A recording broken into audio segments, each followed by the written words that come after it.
Hello, everyone. This is Amber Mundinger at WWD. I head up the Summits and Events Division and would like to welcome you to our webinar with WWD and First Insights. Thank you so much for joining us and taking the time today. This is an exclusive webinar surrounding the topic of leveraging predictive analytics to increase product success rate. And our two speakers will be Greg Petro, President and CEO of First Insight, Inc., and Lois Huff, VP of Client Insights and Strategy, The Limited. So at this point, I'd like to hand it over to Greg, and let's get started. Thank you so much. Thank you, Amber, and welcome everyone. I'm excited to be here to talk about the topic that I think is, in speaking to a number of CEOs in the retail industry, a #1 concern in the marketplace. And speaking about why that would be the case, let's talk about what the issue is in particular and how large it is. So years ago when I started in the retail industry, fundamentally, we always said you were never right about selecting products. You either bought too much, and as it would be indicated here, you had a selling floor that had a lot of markdowns related to it, or conversely, you would not select enough and have sold outs, stock outs related to your selling floor. Interestingly enough, in speaking to a number of CEOs, the biggest concern for them is how do I have people take risks? Now we look at one CEO here, Mickey Drexler, who recently obviously took some risks and had to say in his analyst call that they had just made mistakes. And they were picking Tippy and Tilly, two interesting sweaters, Tippy being one that overperformed and Tilly that underperformed, that had an impact to their company of a little over $400 million in write-offs that related to a number of then subsequent layoffs in their organization and a realignment that was necessary. So, the challenge is what specifically is this issue and how big is it? So when we think about this problem of selection of new products, let's talk about the size and scope of it. It represents, in North America, $2.25 trillion. Did I buy not enough or too much? But globally, that represents a $1.1 trillion challenge, which is, as you see in that flag over there, essentially the GDP of Australia.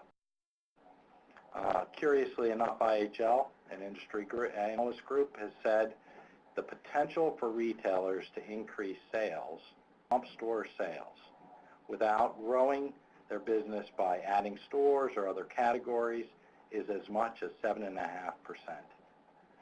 So this is clearly in the spotlight of an opportunity for each retailer to have an impact on. And let's look specifically around a wire new product challenge. So thinking about it, looking at the industry as a whole, fashion has a lot of dynamics related to it. So it's a risky proposition in the bets and the decisions that are being made. Typically those decisions are made far in advance, 6 to 9 months out, and interpreting what consumer demand is going to be in that long lead time is inherently risky, much like weather forecasting. In addition to that, in-store testing methodologies are limited in its size and scope, complexity, costly, so consequently the results aren't always able to be interpreted across the entire organization. And ultimately, at the end of the day, having spoken to a number of CEOs, and I report this through NRF, and we'll speak again to it this year, 68% of CEOs want their merchants and designers and their organizations to take bigger risks, but yet the merchants and those organizations don't have the confidence to back the winners, and what they're doing is spreading their risk.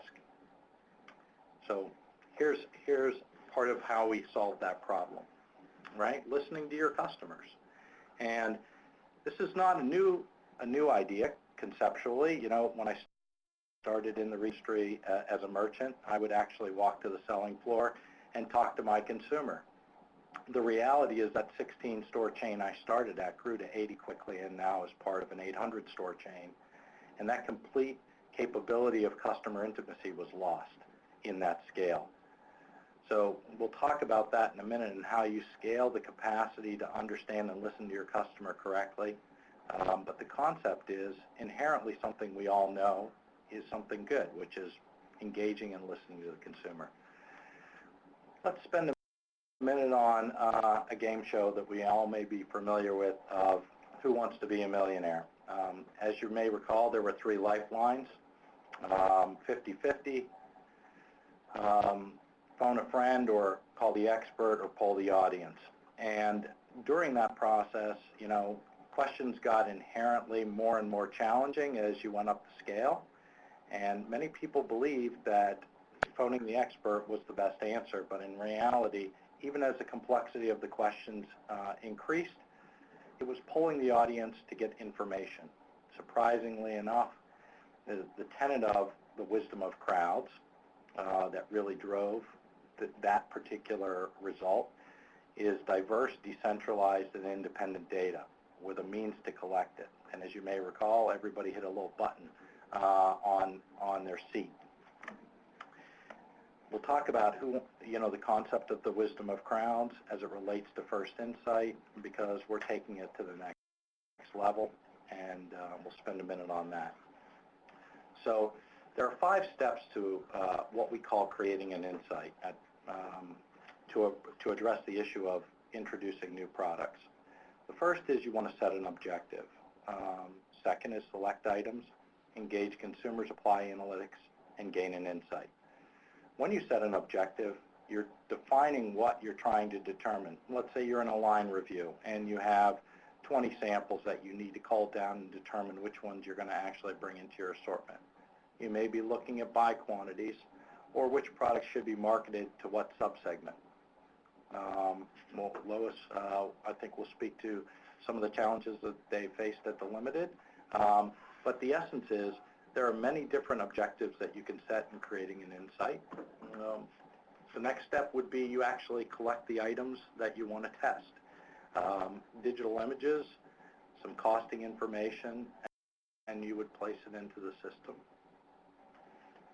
You engage consumers through means that they are available, whether it be email, website, Facebook, any social system, medium, and interesting enough, 67%, somewhere between 63 and 67% of our participants are responding through their mobile device.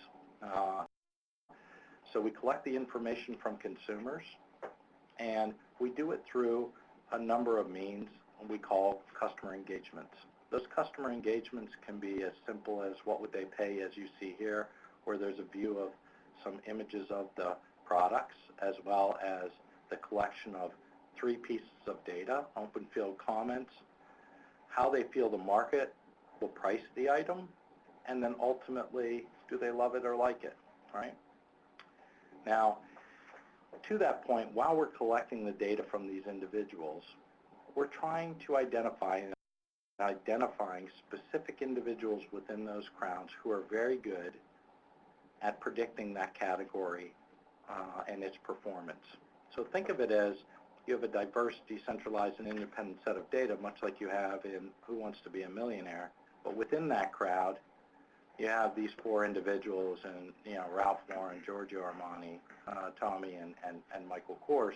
Wouldn't it be great to be able to identify those individuals and listen to them just a little bit better? And in fact, consumer sets have these types of individuals that understand your product categories in large enough sets that actually demonstrate an improvement in your ability to forecast new products. How that works is every product gets a value score, and that value score is from 1 to 10, and it comes about through a number of data points that are collected from consumers. So the 3 data points are open field comments, value that they're placing on it in the market, and the Likert scale of love it to like it. We are putting in that set of items that they are reviewing, known performing items, that will actually filter and weight and determine whether or not they understand your brand, your category, and your objective based upon their responses. During that filtering and weighting process, it's identifying them and listening to them better, weighting their scores, future outcomes. So you might think about it as a very similar model if you were intimate with your consumer and you could understand each individual one and their knowledge about that particular category.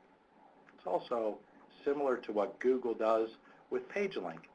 When you're doing a Google search, it's not based upon who you are, but what you're searching for. After the application of those analytics, all of the information is available to you through what we call our Insight Suite or any number of the solutions that we offer within it. The key point I would say here is there isn't just the science behind this, but the speed related to it and the scalability. So we have customers that are able to test tens of thousands of products, tens of thousands of products on a weekly or monthly basis, very large scale, and get results within 24 to 72 hours. So it is completely systemic and capable of scaling to any size organization and providing you the information to fit in the windows of your decision make that represents a challenge for retail to date.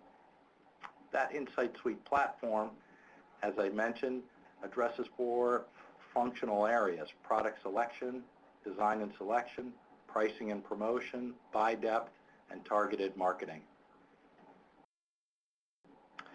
We spend a few minutes on each of these areas. Product selection, as an example, as I mentioned, ranks products in their expected outcome and performance. And as you can see here, each of these items has a value score related to it, as well as a price that would be offered in market and a model price. The model price is an example of the AUR forecasted out over the life cycle of the item. So in fact, this particular item, this plaid dress, is being represented as above the ticket price or the offer price to consumers, which means it's actually going to perform quite well. And the way you might see that is as a stock out if you didn't raise the price or you didn't increase your buy quantities. You can drill into enormous amounts of detail through our solution in a very short amount of time, including the actual demand curve and all of the item level details. Further, from a designer's perspective and even a merchant's perspective, there's a way to engage the customer and understand it from a dialogue perspective. You have the capacity to see percentages of the customers that love it all the way to those who don't. Kind of feel that it's not a great product for them. And then further, you have the capacity to segment this information and view, in fact, every single comment if you so choose to do.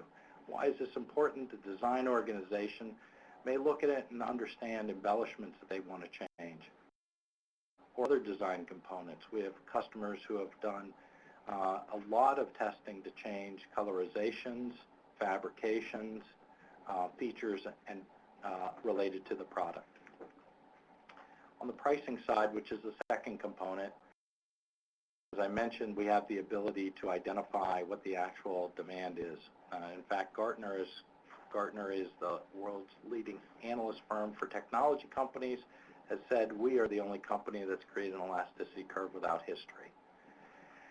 And doing that through structured data that's coming from your consumers, it allows us to create a model price or an AUR and compare that to your ticketed price. And what does this enable you to do?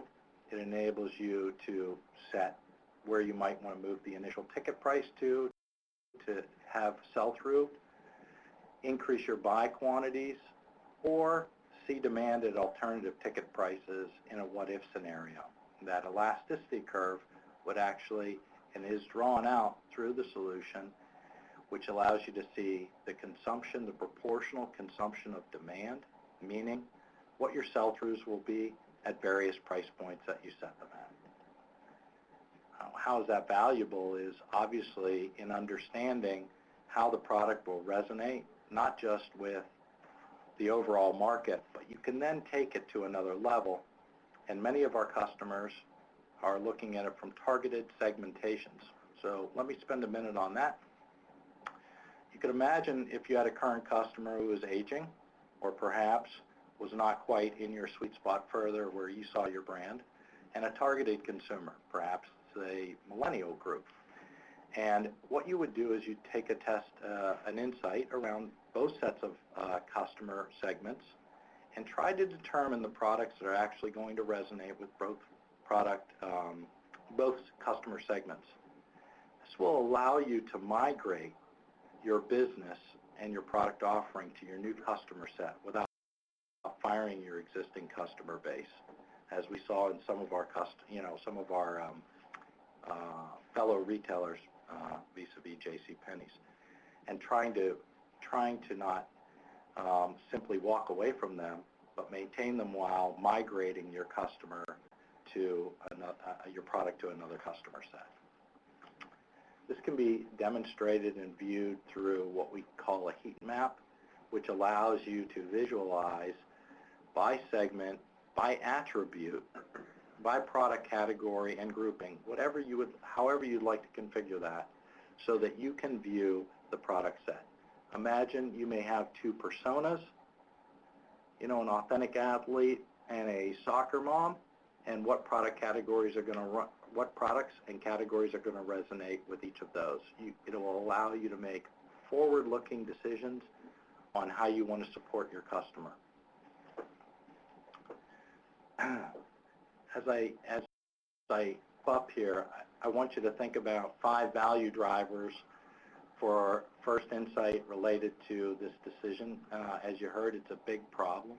In fact, we measured it, and for us, our customers' impact is 3 to 9% improvement in gross margin versus current methods, 4 to 10% in comp store sales through better selected products, buy depths, optimization of initial pricing, reduction in store testing costs, conversions on engaged consumers. In fact, a brief statistic, the consumers that we engage with typically engage at a much higher rate, 2 times higher than most of our customers' average email. And when asked, why do you respond, the answer has been because they want to actually engage with a brand that they care about. And they spend up to 5 minutes doing this on each engagement with a 95% completion rate. So they're highly engaged. They want to give you the information, and we allow them to do that and engage with you and then provide that information in a way that's actionable. So with that, I'd like to turn it over to Lois Huff, who's going to speak of her experiences at the Limited. Thank you, Greg, and thank you also to WWD and all of First Insight for allowing me to share a bit of our journey to become much more client-driven in partnership with vendor partners like First Insight. Many of you may know of the Limited. We've been around a long time, but the situation that we have faced in the recent years is that we were not really top of mind in many people's minds, including our customers, for several years. So I thought it would be helpful just to do a quick overview of the Limited brand and a little bit about where we came from and where we're heading, so that we're all up to speed. For those of you who have followed retail for a while, you know that the Limited was the original specialty store, started by Les Wexner, and part of Limited Brands for many, many years. About a decade ago, it was spun off, and we are currently owned by Sun Capital Partners. Currently, we are at 250 stores. We've had a lot of store rationalization over the past decade or so, but we're also in a growth mode from a store mode relative to our outlet stores. We currently have about 3 active clients. About 2 million of those are captured in our database, and we do extensive direct marketing. One of the areas where we're also experiencing a lot of growth, as are many of you I'm sure listening in, is related to our e-commerce platform. Sales are over 25% of our business, and within that base we have a very significant percent of our clients who are accessing our digital site through their mobile devices. When the company, as part of our ownership under Sun Capital, new leadership was brought in about 2 years ago, and we've had a lot of new leaders added at all different levels in the organization since that time. I'm one of those people. My previous job was with Kantar Retail and predecessor companies, so I've been on the consulting side of the business for many, many years, decades in fact, and I'm now embedded within the brand and in some sense fulfilling the same role, serving as an internal consultant around strategy and our client that we target. But when the new leadership came in, one of the objectives that they had right off the bat was to really define what our brand strategy should be, starting with who should our target client be. We call our customers clients, just in case anybody's wondering why I keep referring to them as clients. We feel that's a little bit more personal and where we aspirationally want to be as opposed to a more transactional kind of relationship. So as part of that initial work around our brand repositioning, we did identify that our new target client focus within the base of clients we were serving, and that client is called the sophisticated professional. Our mission that we defined as part of this positioning is to be the preferred modern lifestyle brand and trusted advisor to sophisticated professionals everywhere. And I'm just going to briefly go through some of these bullets just so you understand when I talk about this woman, how we think about her, so you can get a sense of why this relationship with First Insight has been very helpful. One thing that really defines the sophisticated professional is that it's not about a demographic. We target a very broad age range of women, all ethnicities and races, many income levels, many occupations, a wide variety of women. What really characterizes and unifies this broad spectrum of women is their attitude and their approach to life, to fashion, and to shopping. Many of these women, if not most, are working women. They have careers. It's not just a job, so they're very career-driven. And when we think about what is inspiring them in the everyday, they do look to get ideas and to understand what's going on in fashion and magazines and such, but they're really inspired by real women. Most of all, those women that they consider to be go-getters that they see every day, whether they're leading from the front of the room or whether they're leading from their desk. This woman is very thoughtful in her approach to life and her approach to her career and her personal life, and she's equally thoughtful about her wardrobe. She really strives to not just a one-and-done kind of purchaser. It's about building a wardrobe of modern classic silhouettes and really emphasizing the importance of pops of color and pattern and fabric to make that look her own, as well as creating a wardrobe that has a high degree of versatility, whether it's across the work week, from work to dinner, work to weekend, work to casual social. She also is a woman who loves to shop. She definitely is shopping us through our digital assets, but she really enjoys me time in the store, and that's a big part of the experience that we're trying to provide to her. Ultimately, across all of this diversity, the thing that we are focused on, and that again unifies these women, is really their desire to lead an unlimited life, which is reflected in their approach to their community, to their self, to their relationships, and also the role that their wardrobe has in helping them be the leaders that they want to look like and lead the life that they strive to live. So given that little bit of heritage, or that little bit of background about where we have been and where we are planning to go, I wanted to touch on another aspect of our heritage. The decision-making framework that we have really started with the limited brands ownership that we came out of. And that was both a blessing in many, many ways, but also a burden. From the blessing and burden, there's like many things, there's a lot of duality out there. One of those aspects of the blessing and burden was that we're very business needs driven. We have an extremely disciplined team and the processes around our historic financials as well as our financial objectives. So there's a lot of discipline around maintaining our integrity against our objectives as a business.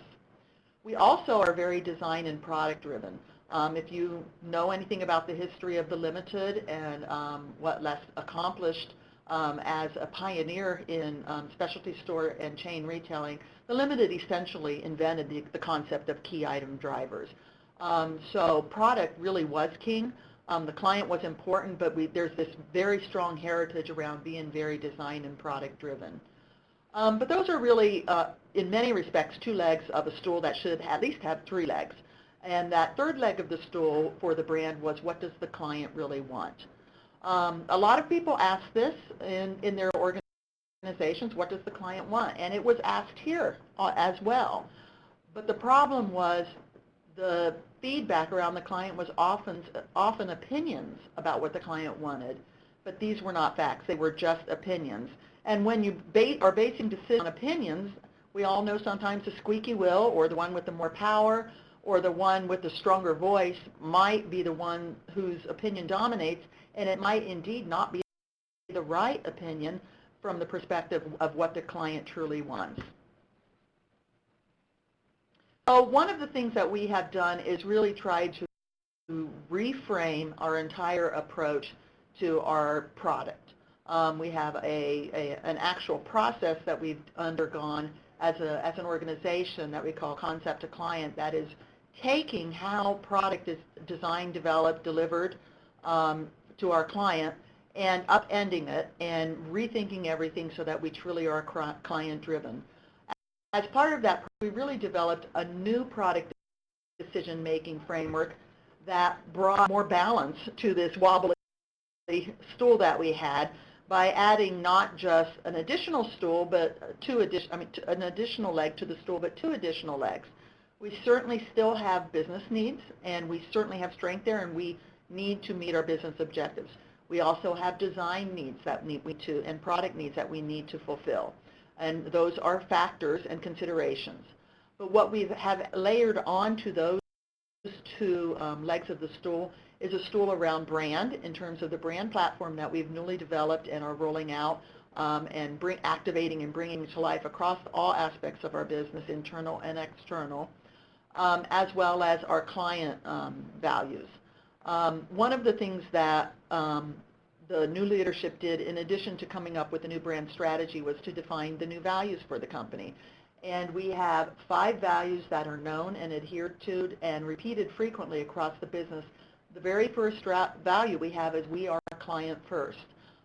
We were not client first previously, but we're now trying to ensure that by our processes and by our approaches, we are indeed client-led, and client first is adhered to across all of our decision-making in terms of her preferences, her priorities, her behaviors, her need states, her motivations, and her aspirations. So knowing that we are now striving to become more client-driven, and the client is an integral part of that decision-making framework, I wanted to take a few minutes to just discuss how we're applying the first Insight product and approach to that decision-making framework. In the past, under the was bullet there, we primarily identified the depth of buys through tests.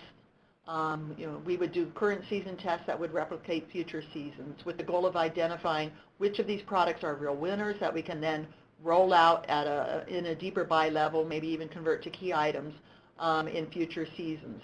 There was typically very little direct client input into any of those decisions other than the selling transactions from the client.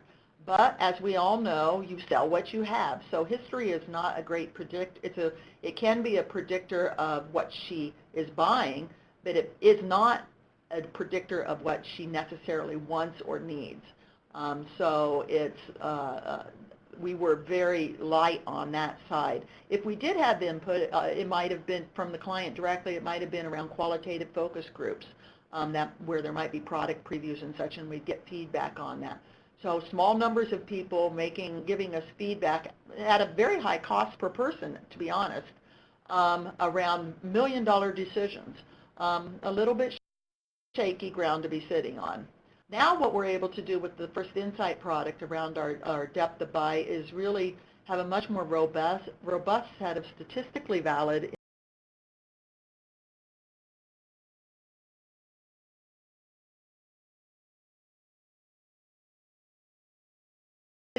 insights. It's extremely robust. I mean, we don't still do product tests. We certainly do. We combine this insight with those tests. And we have other insights we get. We have a community panel, member panel called the Limited Insiders, and we regularly talk with our client and are bringing those insights to the table as well. So it's a much more holistic, but also much more robust and scientific method that is clearly client-driven in terms of informing the depth of buys. One of the things I did in preparing for this session was I talked with the merchant leadership to understand their take on some of the benefits of using First Insight, as well as how it's evolved over time. And you can see I put a couple of quotes over here on the side just to illustrate that.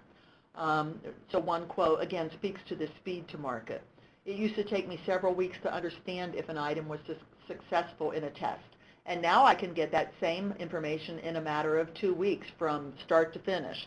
And that includes, pulling together the right information to test, getting the test, analyzing it, and then making decisions. Another great quote, it's not just about speed, but it's about really the value of the insights. We've all heard the phrase garbage in, garbage out. So when you're able to control a test, you have a much stronger test by definition. And so this quote, compared to selling tests, I have more control over how the items are presented to the client, so I can make sure it is an accurate read of the item.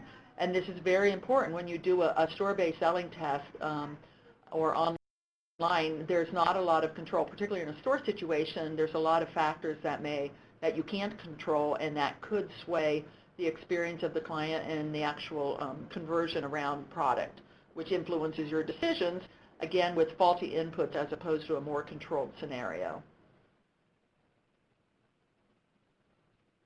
There are some other benefits that our merchant team has derived from our relationship with the First Insight and their tool as well. One of those is the opportunity for early identification of product adjustments to increase client receptivity. Our merchants regularly look at what the client is saying in the open ends associated with their hate or love scores that they give, and they're seeing, was there an issue around colors or patterns or the lengths or the silhouettes or the detailing or all of those things that merchants need to think about, and can they make adjustments so that there's greater receptivity on the part of the client. Also, there is feedback on what drives value perceptions, pricing impact, so that not just can we figure out the right price, but when you think about the components of value, how can we better design to deliver value and then price it appropriately as well. A big benefit really is this confidence that the merchants have around not just their regular buys, but particularly around newness buys and the depth of the buy. When they're applying the tool, it's often really looking at those outliers. There may be very strong loves, very strong hates, and in those cases, that's where often you are facing the most risk and the most uncertainty. It may be something that's quite new to the assortment. So this tool is really helpful at ensuring that the merchants have more confidence about the level of buy that they should have and how they should interpret a new silhouette pattern or what have you. The final benefit that we're also realizing is really increased discipline around how we approach these tests. I would have to say that we are getting better all the time at using the First Insight tool, but it is a learning journey. We have learned a lot in a little over the year or so that we have been working with this tool. We've learned concepts about like items, like price ranges, making sure we're only testing things that we really need those answers around. Not everything is worthy of a test because we know we're going to do something anyway. So it's really when we have a decision we need to make, it really is, that is out of the normal range of our regular decision making. It's been extremely helpful, but also making those tests stronger. Again, back to that garbage in, garbage out. Part of the discipline and the value of the First Insight tool is really making sure you are testing strongly so you get back results that you can actually run with.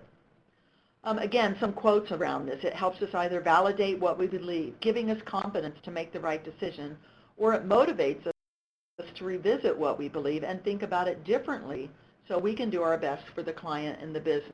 So everybody's heading in the same direction from a very informed, fact-based perspective, as opposed to, well, I just think this should happen, or I feel this should happen, or everybody else is doing this. It removes those kinds of arguments. Those may be considerations still, but the real bottom line is, what is the client telling us?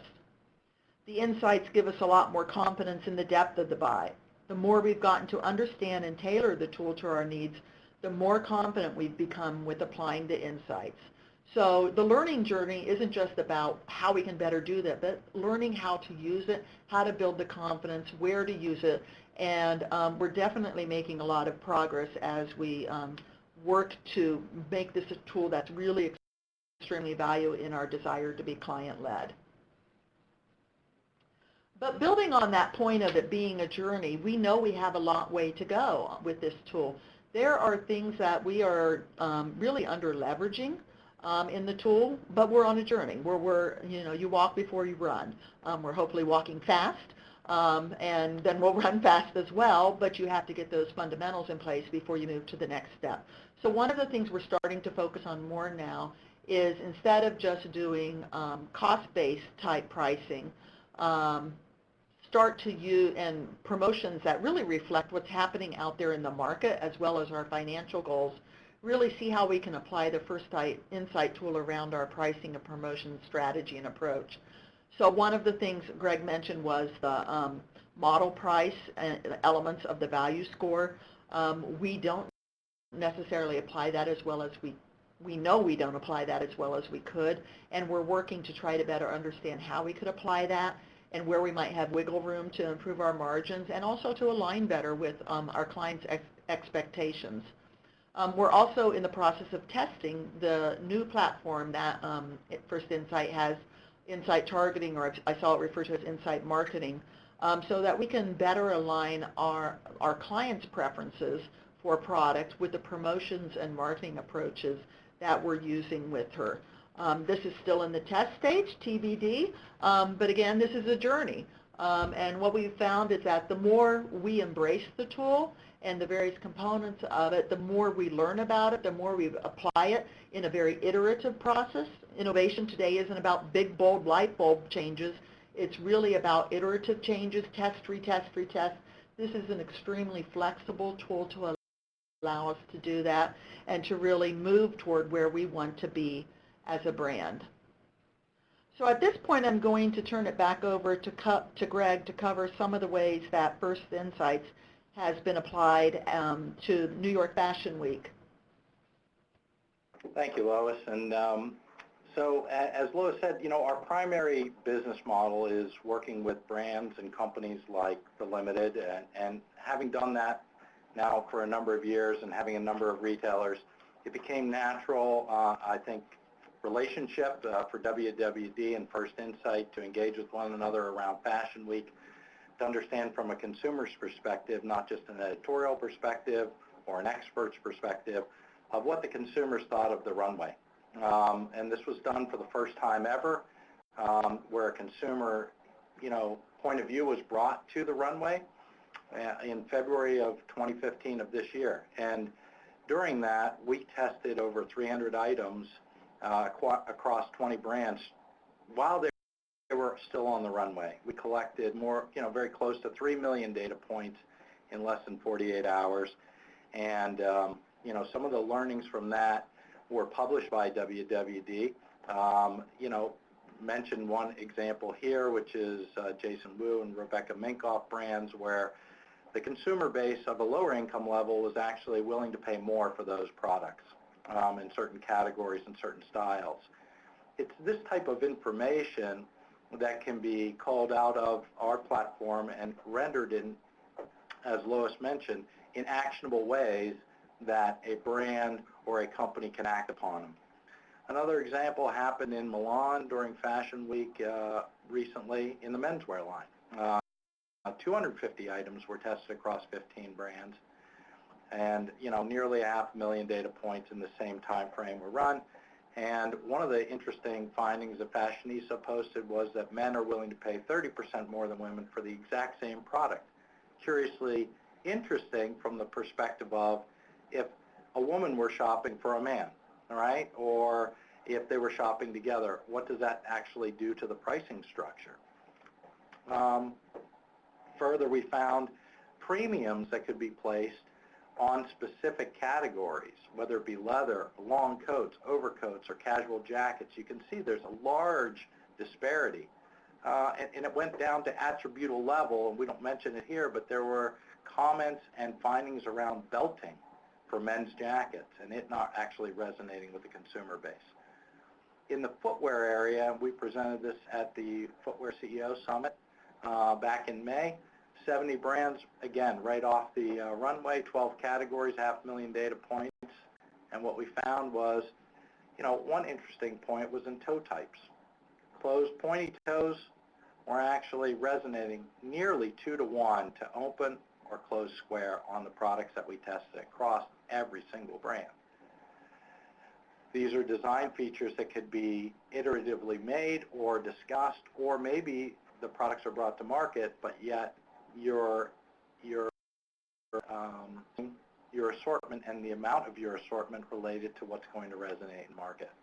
Most recently, in September, just last month, we tested again 20 brands, and what interesting finding was that critics, generally speaking, were saying that Ralph Lauren didn't resonate, but the consumer, as you can see here and written about in WWD, where the word smitten was used, resonating quite heavily with the consumer group, and in fact was the number one brand off the runway. Delving into it beyond Ralph, in particular, top hem lengths had different areas of resonating with the customer, right, in their lengths. And further, you could see it in top sleeve lengths. So as designers are going through their process and making changes, and the merchant organizations that they're working with in the brands on a relationship level, or what's going to resonate with specific channels, we can provide information to them.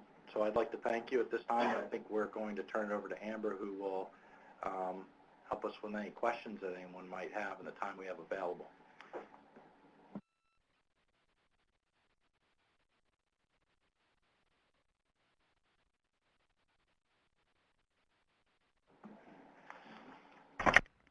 Hi, everybody. Thank you so much for listening in today. If you have any questions, please submit them now via the Q&A pod, and we'll just give everybody a few minutes to submit your questions and then go through those.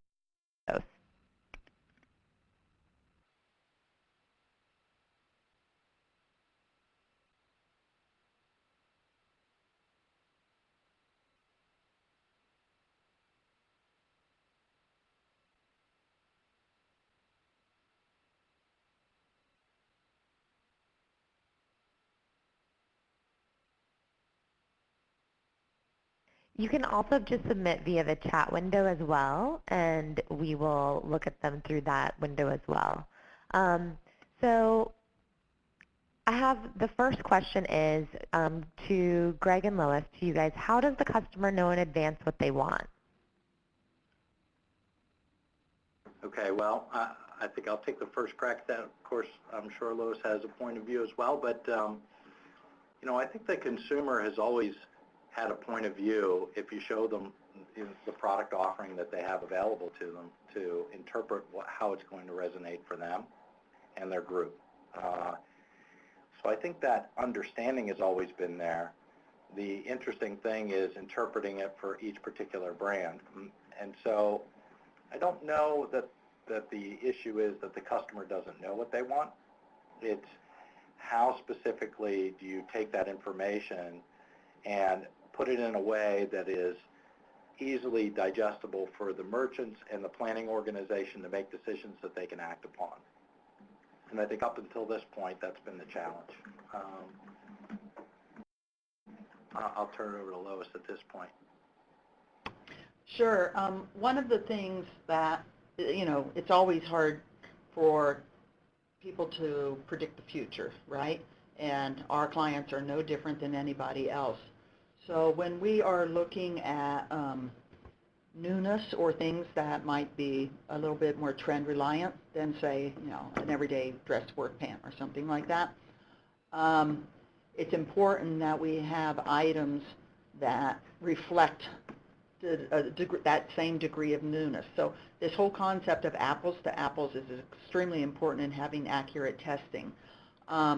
So we actually provide products that did well and didn't do well that fit that apples definition, as well as the new ones we're testing against. And it may be some difference, but it's the idea of a change versus the norm.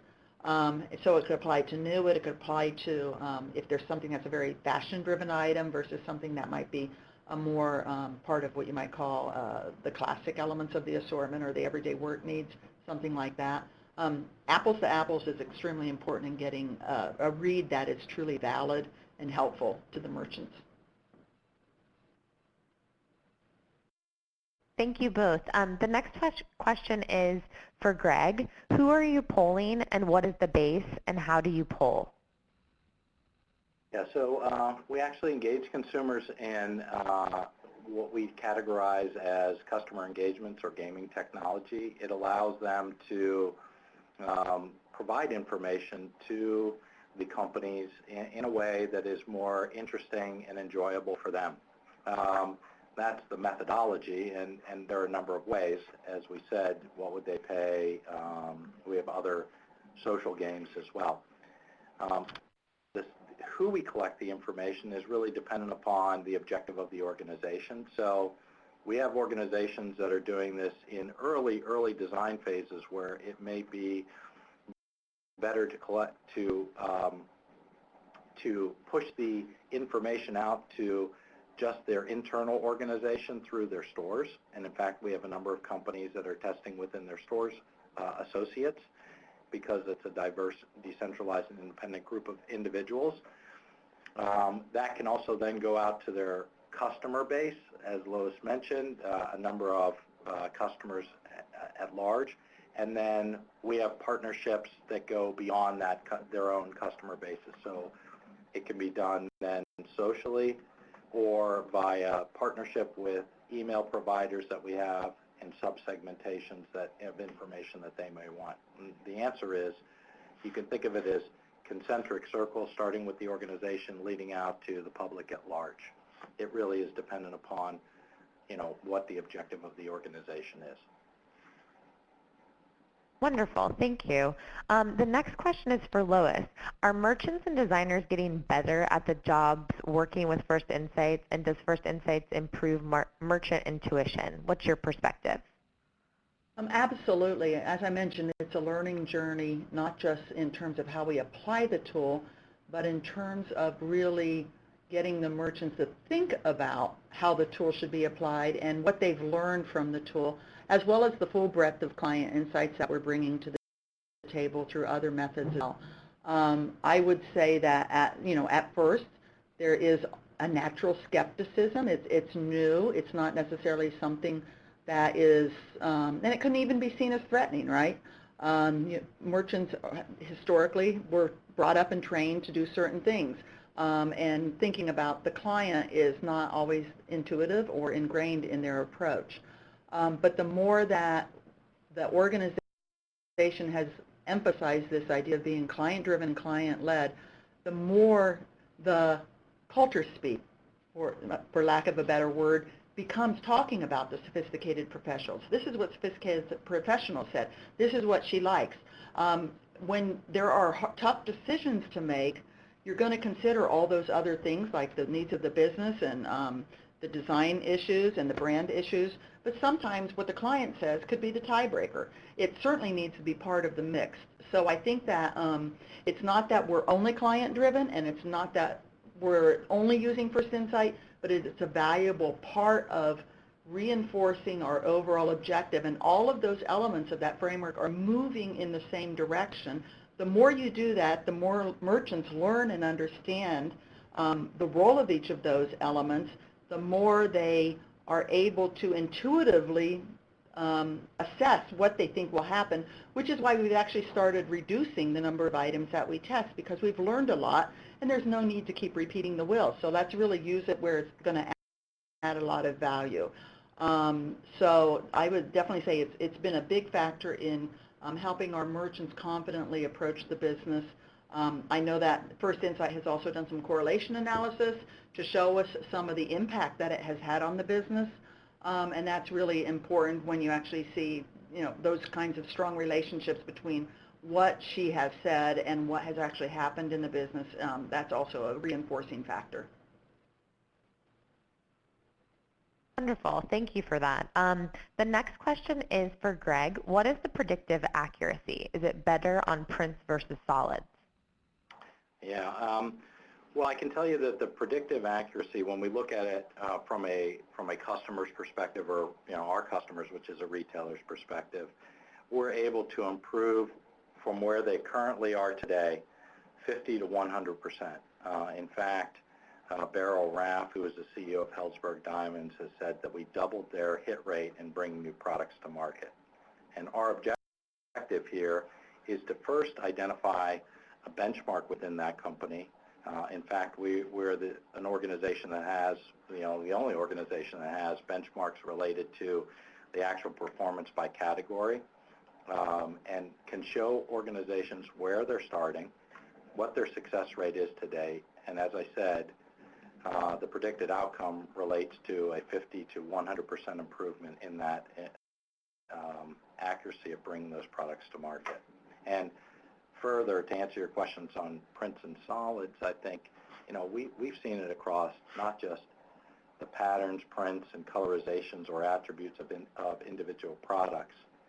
This resonates with fashion, Helzberg being a jeweler, every product category, from men's, women's, kids, apparel, and home, to fashion, as well as other areas of the business. Great. And Lois, given the gaming social methodology, how do you ensure the sample is representative? Well, we've gone to great lengths to work with First Insights to make sure that we are talking with the right people. One of the things we do is we have an algorithm-based question in there to identify our sophisticated professionals, so we can understand, or so we can ensure that the results that we're interpreting are indeed from the sophisticated professionals. We use a representative sample of emails from our database when we do the outgo. We provide that to First Insight for the outgo. And to me, it's more about the rep out, not the rep back, because the whole basis of the methodology is that not everyone's equal. Some people are great predictors. Some people aren't. We don't treat everybody equal in this kind of situation, because what we really want to understand is, of those people who are either consistently good at predicting or consistently bad, which makes them an inverse predictor, what are they saying? Because those are the ones who really have their pulse on kind of what makes something a success or not, and that's based on our history, so we're able to identify that. And that then, so it isn't about representation on the feedback, but it is about representation on the output, and also making sure that we're filtering the results by our sophisticated professional clients that we are targeting. Thank you very much. Greg, for the next question, is First Insight, are you guys primarily a fashion apparel tool, or I know you mentioned a little bit about this before, but how can it be applied to other product categories? Yeah, so, First Insight really, our heritage started in the fashion industry because the challenges were there for short cycle times and longer cycle time decision making. But, over the last 8 years, we have grown very significantly in the products that we are testing and the categories that it's being applied. So this information is now in, as I mentioned, fashion and apparel, footwear, shoes and accessories, home goods, jewelry, sporting goods, CPG, which includes packaging, labeling, and branding. And we continue to expand the First Insight platform's applications across many industry verticals. So it's being used in wholesale, in the design phases, months in advance on very technical products, as well as, fast fashion in short cycle times. So we're encouraged by the fact that the capability and the information not only is able to resonate across all these categories and business processes, but at the same time, we've been able to demonstrate the same value for all those decision makers.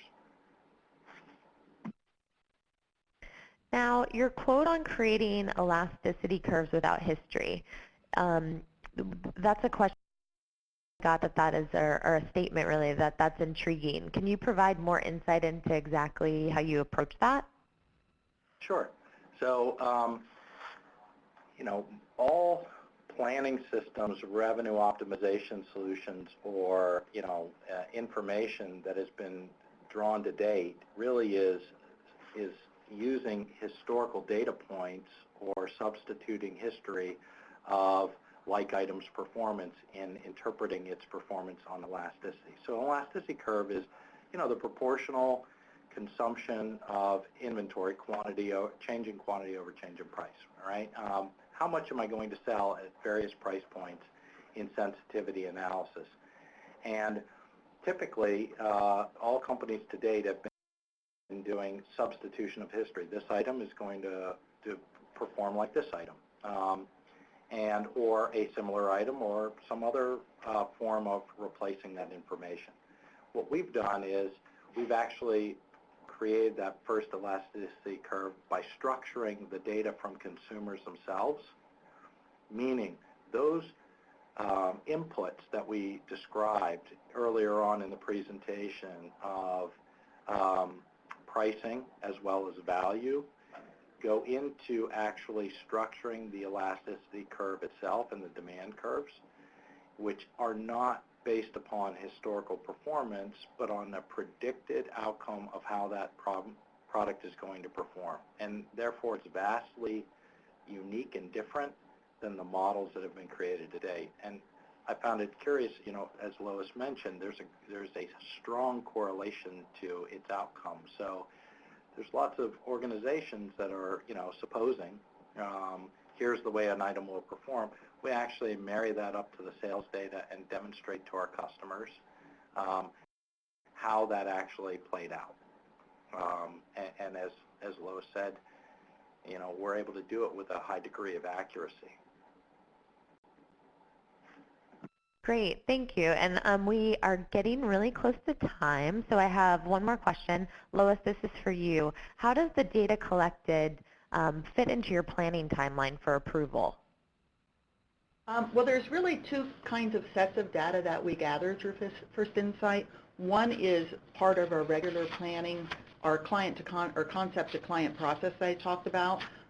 So from the very beginning of the design all the way to delivery to the client, and where we have First Insight information informing that process is prior to the line review.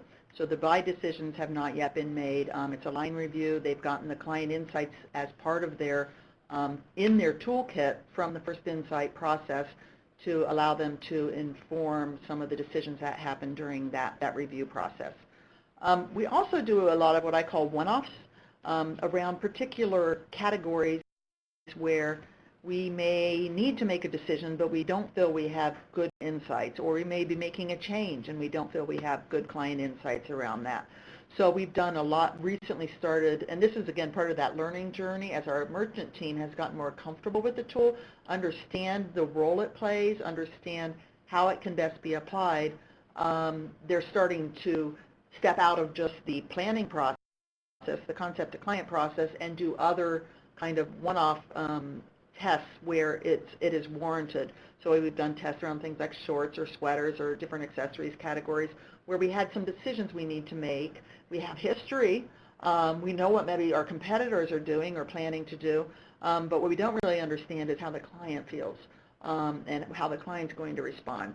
So it's a combination of that integration into our regular process and then those one-offs where we need to be better informed and more strongly client-driven, not just history-driven.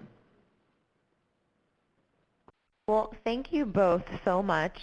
We are just coming up on the end of our time, so I want to thank both of you. Thank you all for listening in and to joining us for today's webinar with WWD, First Insight, and the Limited. We really appreciate your time, and we will be sending a follow-up out right in the next day or so after this to give you guys the recording of the overall session. So thanks again, and we'll talk to you shortly.